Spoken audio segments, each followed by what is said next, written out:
आदित्य और निशा दोनों हैदराबाद में रहते थे। दोनों एक ही स्कूल में पढ़ते थे। उस समय आदित्य की उम्र 14 साल की होगी। वह 8वीं क्लास में पढ़ता था। उम्र कम थी, लेकिन कहते हैं ना कि मॉडर्न टाइम में कब किसको किसी से प्यार हो जाए कुछ कहा नहीं जाता। आदित्य को अपना पहला प्यार उसकी क्लास में पढ़ने वाली निशा से हुआ था। निशा की उम्र भी करीब 14 साल की थी, लेकिन निशा बचपन से ही खूबसूरत दिखाई देती थी। मतलब कि अगर आप भी पहली बार देखेंगे तो आप भी प्यार में पागल हो जाते। आदित्य का परिवार सामान्य परिवार था। आदित्य के पिता एक स्कूल में अध्यापक हुआ करते थे और घर पर ट्यूशन दिया करते थे। आदित्य का परिवार सामान्य परिवार से था।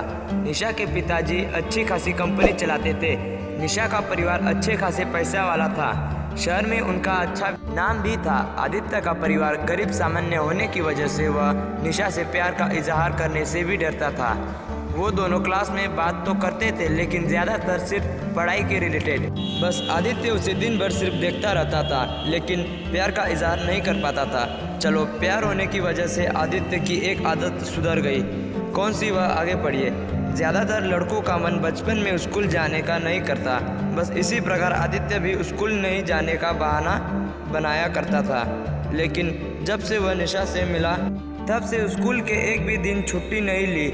आदित्य के परिवार को लगता था कि उनका बेटा सुधर गया, लेकिन यह नहीं जानते थे कि उनके बेटे को किसी से प्यार हो गया है। ऐसे ही दिन बीतते गए।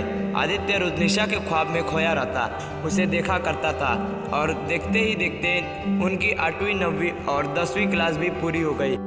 3 साल बीत गए, लेकिन आदित्य अब भी निशा से इजहार नहीं कर पाया। वह साल के अंतिम दिन जब स्कूल गया तो देखा सभी लोग अपने बेस्ट दोस्त अपनी गर्लफ्रेंड को गले मिला रहे थे। यह सब देखकर आदित्य के आंख में आंसू आ गए।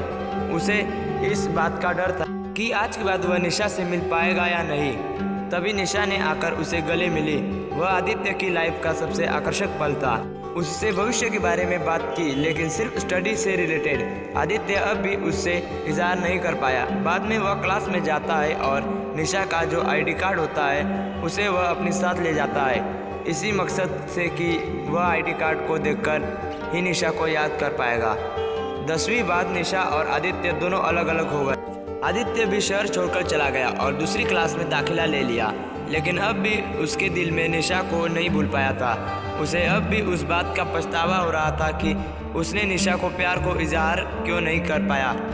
दिन बीतते गए। निशा आदित्य को भूल चुकी थी, लेकिन आदित्य अभी तक निशा के आईडी कार्ड को देखकर उसे याद करता था। दोनों ने किसी को भी 10वीं के बाद कभी भी मिले नहीं थे। उन्हें पहचानते भी नहीं थे कि वह कैसा दिखाई देता होगा या होगी।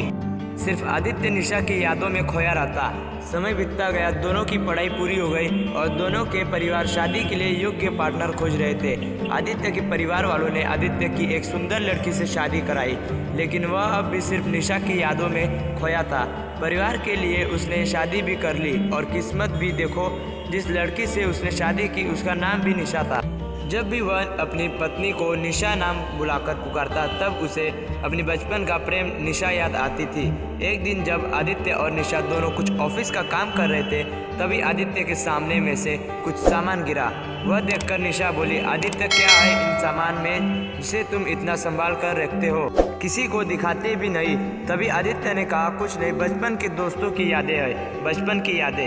निशा उत्साह में गई और उस बॉक्स को खोला तो तभी पहला निकला आदित्य की बचपन की दोस्त निशा का आईडी कार्ड। निशा ने पूछा, यह कौन है?